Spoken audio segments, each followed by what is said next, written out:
I have studied, lived in, and traveled across China for years. I've been to most major cities, as well as a number of smaller towns that almost no tourists go to, and it's truly an amazing country. But I also found a few things that you can't do to be completely disorienting as an American. Just simple, everyday things that really make you realize what you take for granted. For instance, being unable to drink the tap water, being unable to dry my clothes, or even adjust the thermostat. So here are 7 of the most shocking things that I could not do in China, and what they taught me about culture and myself. And the first thing you cannot do is dry clothes in a dryer. They do exist and you can buy them, but they're really just not used culturally because of energy, tradition, and most places you go simply won't have them. Instead, Chinese typically have clotheslines or some type of drying rack inside. And of course, it may not seem like a big deal to be able to dry your clothes with a dryer, and it will affect more than what you think. You like that fresh dryer sheet smell? It'll likely be replaced with kind of a musty, moldy, or mildewy smell, and that soft feel of freshly dried clothes? It's often dry and almost crusty to the touch. It doesn't just take 60 minutes to get jeans ready to wear, but it might take a day or 2 depending on the temperature and the weather outside. I found that most of my underwear, socks, and workout attire worked just fine this way. However, dress clothes, jeans, and form-fitting options were kind of a problem. But luckily in major cities, you can always find a laundromat online that will pick it up and deliver it for a pretty reasonable cost. And number 2, you cannot buy most Western over-the-counter medications in pharmacies. The reason being is that many over-the-counter drugs are simply illegal or require a prescription in China. Think dextromethorphan or pseudoephedrine. And sometimes the brands are simply not available in China.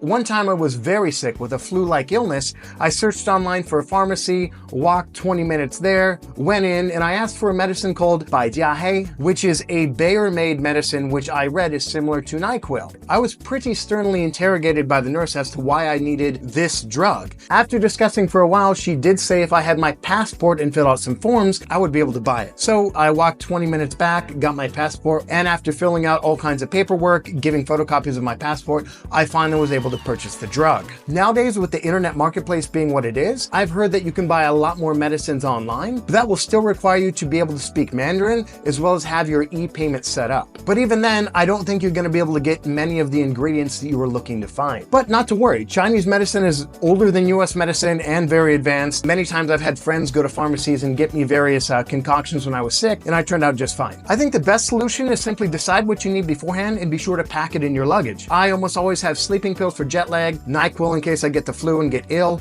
and Alka-Seltzer for any number of reasons. And the third thing you can't do is expect the thermostat to actually work in every building that you're in. I can't tell you how many times I've been in hotels unable to sleep because the heat was on and I could not get it to turn off, or the outside was so hot and humid and I could not get the AC to turn on. This is truly a nightmare for me. I need it cold when I sleep, and more than once I've gone to the front desk in my boxers to complain. They've often told me things like, oh, it's not the season for air conditioning, or oh, it's fall, or it's spring, or even we don't control it. And one time I was even told to open a window, which turned out to be an indoor hall full of people smoking cigarettes. So it wasn't really a great solution. And the reason for this is actually pretty interesting. Chinese believe that quickly changing the air temperature is actually bad for your health. So culturally, there's less overall demand for the ability to actually do this. Also, China's used a somewhat arbitrary line called the Qinling Huaihe line. And this line kind of delineates north from South China. Anywhere north of the line, it's considered cold, and they have state-run heating, which turns on automatically November to March. And you might be wondering about the South, and they do not have state-regulated heating. But again, many hotels I've been in Shanghai or Guangdong also seem to have very locked and fixed HVAC systems. This is pretty standard for economic and cost-related reasons, and because, as I said before, there isn't really a demand or expectation to be able to change it. This just shows me that as American, I take this for granted or even a right if I'm paying for a hotel room. And so if you're like me and you need an icy room to sleep in, the best bet is to stay at a major international hotel chain rather than a Chinese or a business type hotel. And the fourth major thing you cannot do in China is you cannot drink the tap water. And I'm not making fun of it, it's simply a fact that almost all Chinese people will tell you. Whether in Shanghai, whether in Beijing, or any major or even smaller cities, you simply don't drink the water. And of course, there are some exceptions that have natural aquifers or very nice spring water. For instance, there's a place southeast of Xi'an called Ankang, Xunyang, whose water is so naturally good it actually gets piped to Beijing. And China simply has different systems and different standards for their water, and fundamentally different expectations from their people. Chinese people don't think it's weird or bad or backwards or lacking. This is just a reality of life. Chinese commonly have 5-gallon water dispensers like we do here. They rely on the widely available and very cheap bottled water. They often have in-home filtration systems like we have in the US. And at the very least, you gotta make sure to use a water kettle and boil water first, which I did many times I was in China, and I never had any problem using them. But honestly, as an American, it can kind of be a huge wake-up call not being able to use your faucet water for drinking, for making ice, for doing dishes, or even washing your vegetables. Which leads us to the next point.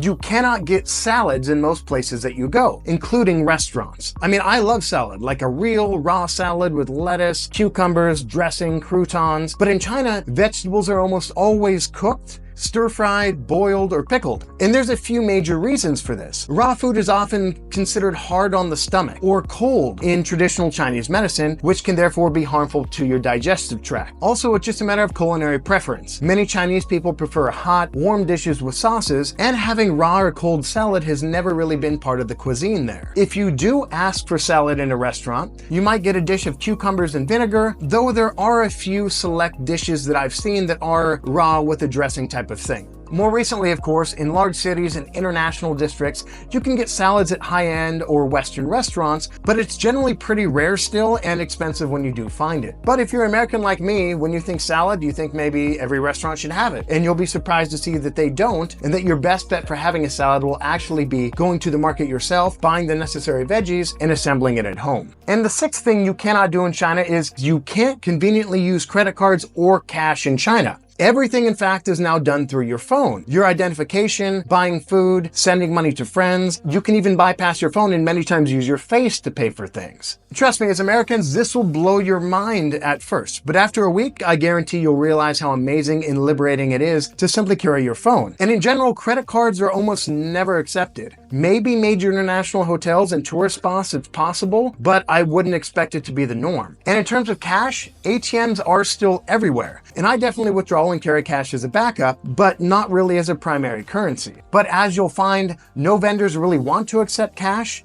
and if they do, it's likely you will not get change, and likely you will get a scowl. And this is not new. This has been going on for some time. Laws now exist that require all vendors, big and small, to actually accept cash because many people in China have not adopted the e-payment culture. And guys, in the US, we're definitely behind in terms of electronic payments. It's time the US revolutionizes and changes the game for us as well.